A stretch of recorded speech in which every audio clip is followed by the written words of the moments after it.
Kuzuzambo and a very warm welcome to Bhutan This Week, our weekly news magazine program. My name is Ishigyautsen. Our top stories this week: His Majesty the King granted Kimsa to 333 people of Merak and Sakting in Trashigang. The Royal Monetary Authority to increase vehicle loan ceiling for electric taxis to 50%. And Transport United held Bengaluru FC to a 0-0 draw in the first leg of the AFC Cup South Asian Zone preliminary round qualifier. His Majesty the King granted Kimsa land Kidu to 333 people of Merak and Sakting in Merak on Sunday. The beneficiaries include landless, trump holders and different kejos.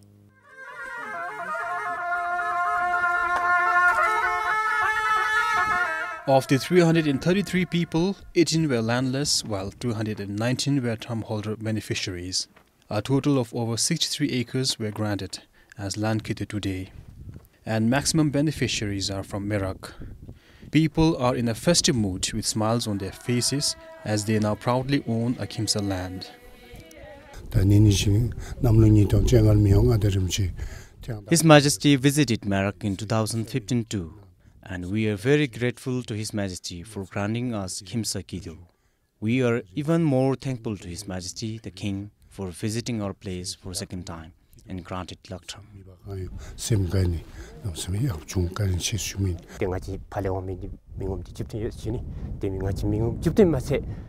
There are 17 of us from Sakting. Not only 17 of us, all the people are happy and thankful to His Majesty. We pray and hope to meet His Majesty, and may His Majesty live long. Today it is celebrated as a special occasion as we are granted Laktham.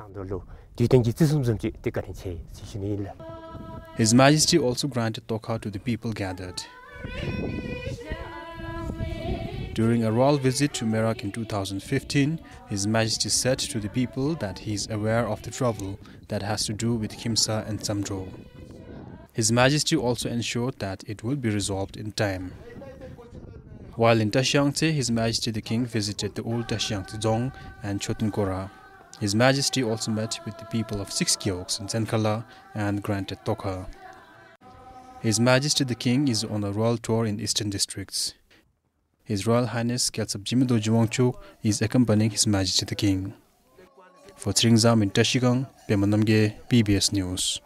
With the nearing of elections, election disputes are bound to happen. But election officials say number of disputes has been decreasing over time. This was shared at a 2-day election dispute settlement workshop for the judiciary. The first parliamentary elections saw over 100 dispute cases. In 2011, there were 77 cases during the local government elections. The 2013 parliamentary elections saw 59 disputes. In 2016, the Tromde and Geok elections had a combined 20 disputes. One reason for this decrease is because of the improved awareness among the people. Election Commissioner Diki Pema said people are now more educated on election rules and regulations. Another reason is because the Commission does not accept anonymous reports anymore. Previously we used to have anonymous lodging of disputes or cases, but now we don't do that. We require a proper address. But having said that, if we get reports and it is of concern, it is of serious concern, then the dispute settlement body actually take it up. Judicial officials attending the workshop will discuss on election policies, practices, election offences and penalties. Speaking at the event, the Chief Justice shared the judiciary had its own responsibility and these trainings would help equip them to fulfill their duties properly.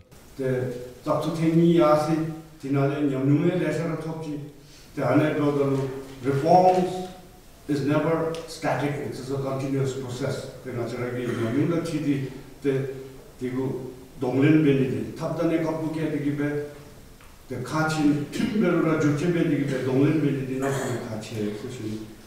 Over 60 justices and registrars from across the country are attending the workshop in the capital. Yishe Gelson, BBS News. Issuance of new entertainment licenses in Thimphu has been temporarily suspended from last month. Entertainment centers include Dryangs, Discotheque, karaoke, snooker and video game parlors. The Bhutan Infocom and Media Authority or BIGMA says the issuance of new licenses will be suspended till they come out with a study. BIGMA says the other reason for the temporary suspension is to find out whether the existing entertainment centers are following regulations that are in place. There are more than 80 entertainment centers in Thimphu. There is a need to conduct a study and see what would be the appropriate number of places of entertainment required for places like Thimphu. So in order to come out with that study, we thought it is better to suspend the licensing of the places of entertainment in Thimphu for time being till that report is finalized. He added after the findings are complete, BIGMA and Thomde will be in a position to improve the quality of entertainment centers, including security and safety. The reason why we are suspending is basically to come out with a research finding to see whether the allegations on the places of entertainment is true or not, whether we have proliferated the entertainment market or not. So these are some of the things that we will be looking into it, and based on these findings, we will then take actions accordingly. The study is being carried out jointly by BIGMA and Thimphu Thomde. Choni Dhamma for BBS News. The Government of India has agreed to refund Bhutan an excise duty of 4 billion ngultrum for 2016. It is an increase by 1 billion compared to 2015. This increase is mainly attributed to the increase in imports such as petroleum products and vehicles from India. For 2015, the country received a refund of 2.9 billion ngultrum.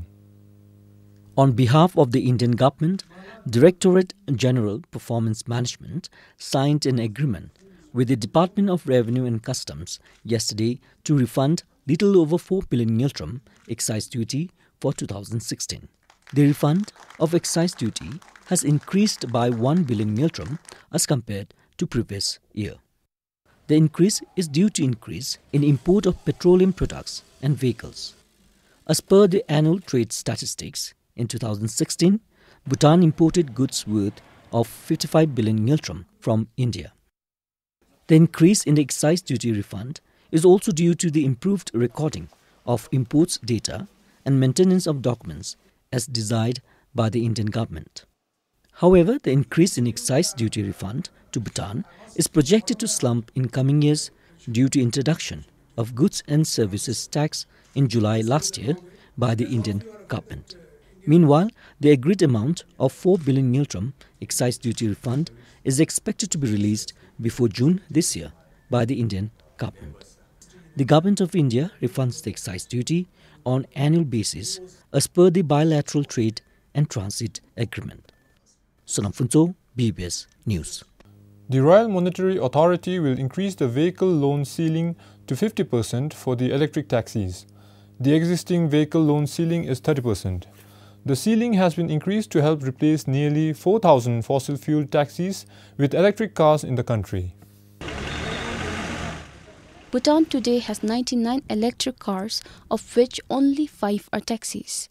On the other hand, there are more than 4,000 taxis running on fossil fuel.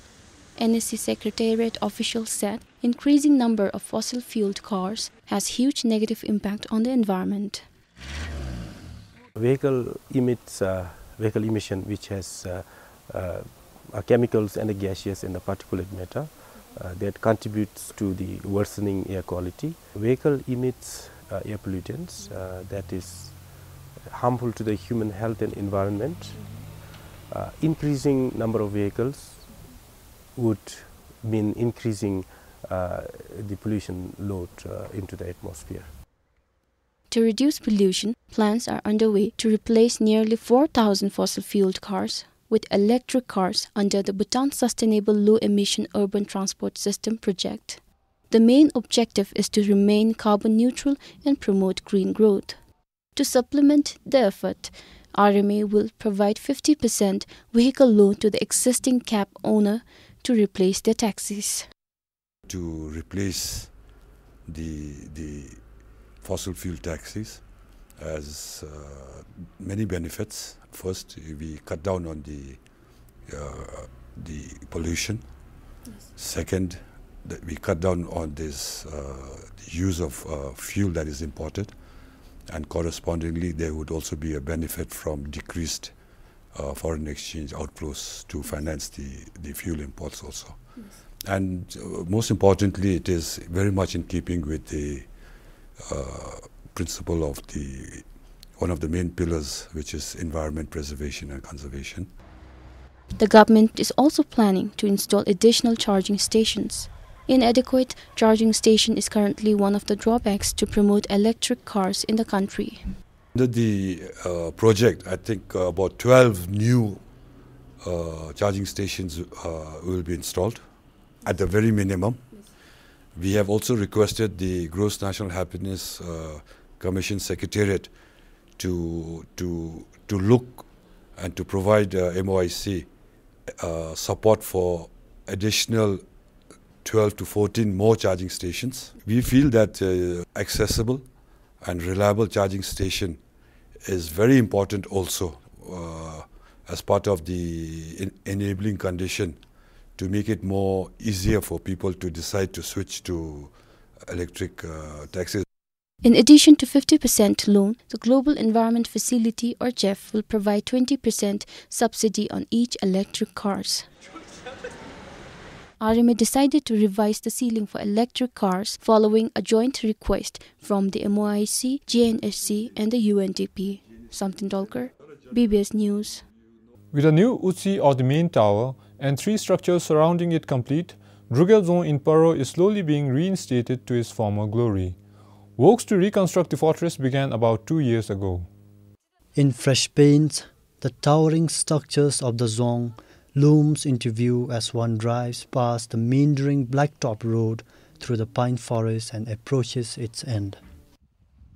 The structures are rebuilt on the ruins of the Zong, which was razed to the ground by a fire in 1951. Since the commencing of the reconstruction work in April 2016, today the project is almost complete with its second phase. The first phase includes restoration of Utse, which was inaugurated in February last year. The second phase is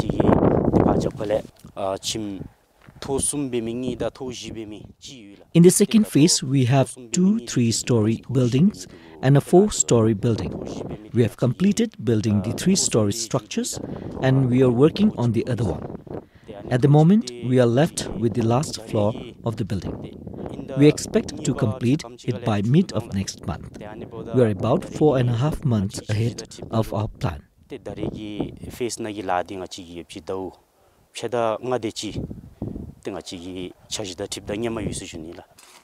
The remaining 4 parts of the project include construction of 3 courtyards and a palace of the Zongpen.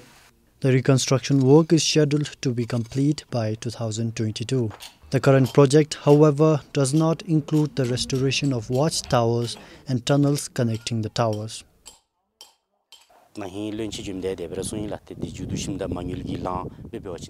After completing the main structures, we will restore the 5 watchtowers, tunnels and steps. We will include this as another part of the reconstruction project.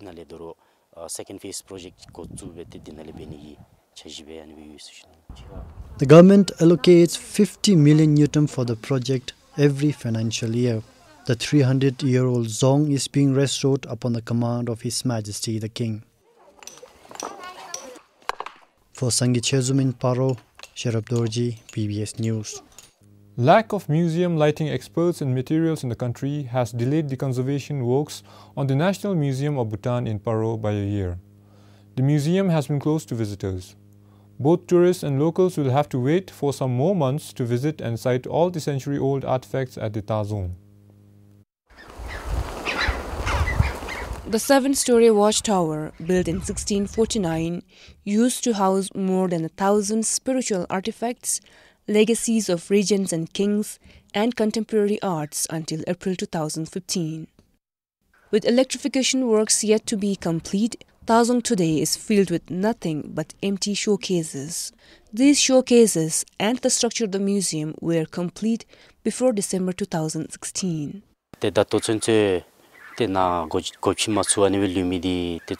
We couldn't open the museum solely because of the lighting works in the museum. It is very different from electrification of a house. The lighting has to use fixtures, modules and sensors, and these are very difficult to procure in Bhutan. Bhutanese dealers do not have them. In fact, the lightings has to be manufactured as per orders in India. The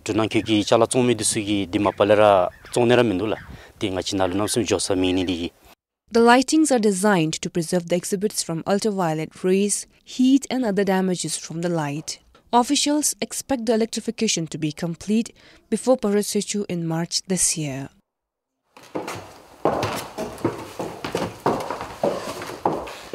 While the renovation was being carried out, a temporary museum was installed a few meters above the Tazon.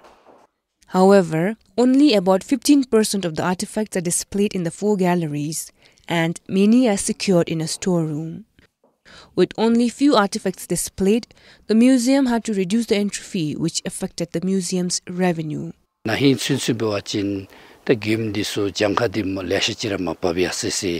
Till last year, the number of tourists has reduced, but this year, when we cross-checked the registration, the number of visitors has increased. However, with only about 10 to 15% of the artifacts displayed, we reduced the entry fee. For those who paid 200 earlier, it has been reduced to 150 ngutam. And for SAARC countries, it has been reduced to only 25 ngutam. This has affected the revenue.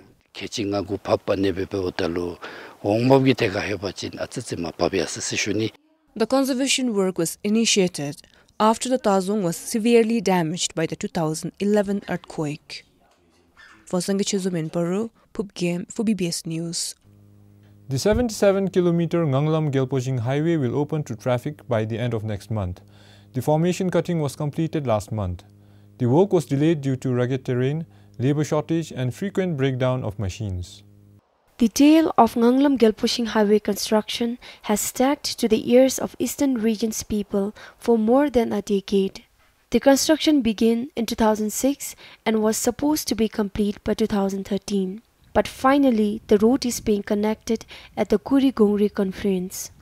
Minister for Works and Human Settlement Doji Chodin recently visited the site. Today, the construction of a Bailey Bridge is in full swing.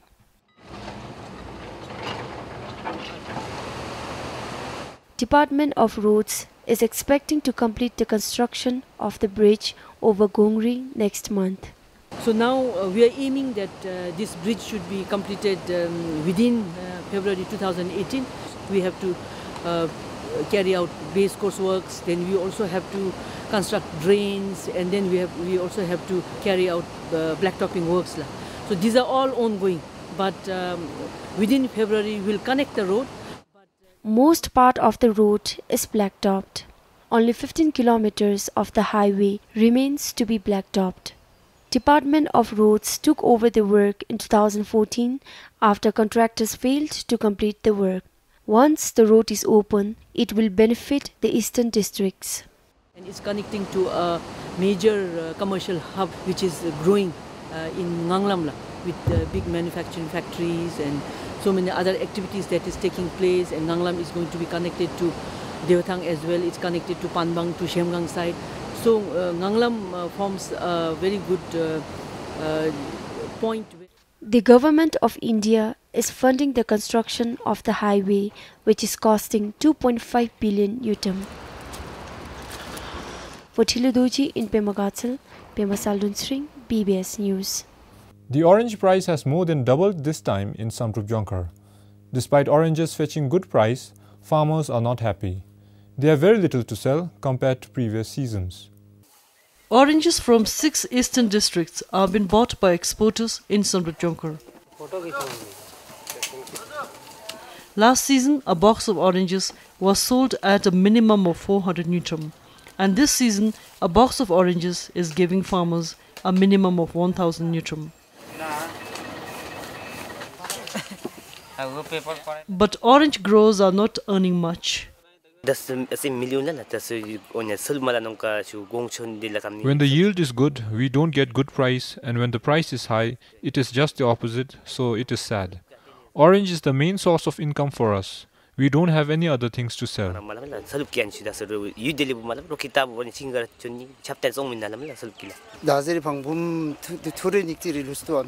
I think there will be a profit of 100,000 Newton. Orange yield is 3 times less compared to last year. I have to pay villagers what I get from here.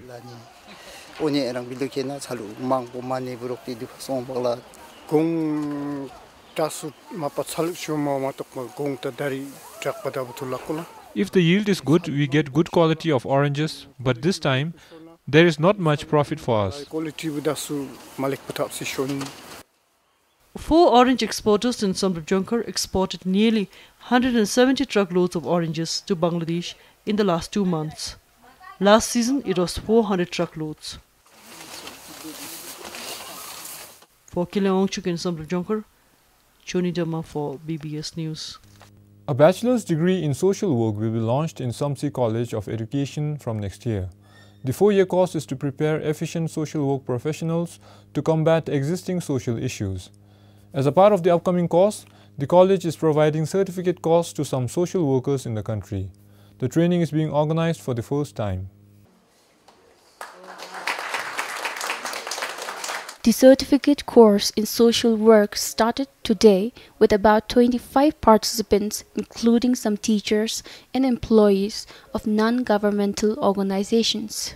The training is to prepare social work professionals whose knowledge, skills and values will be guided by the act of generosity.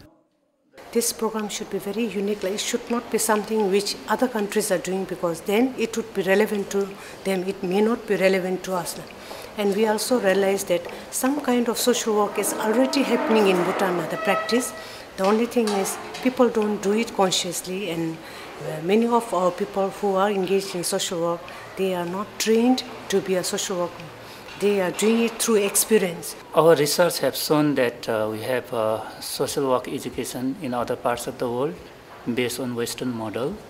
But if we look at our own philosophy, the act of voluntarism, the act of generosity, the act of beneficence, helping each other is very much there in our culture.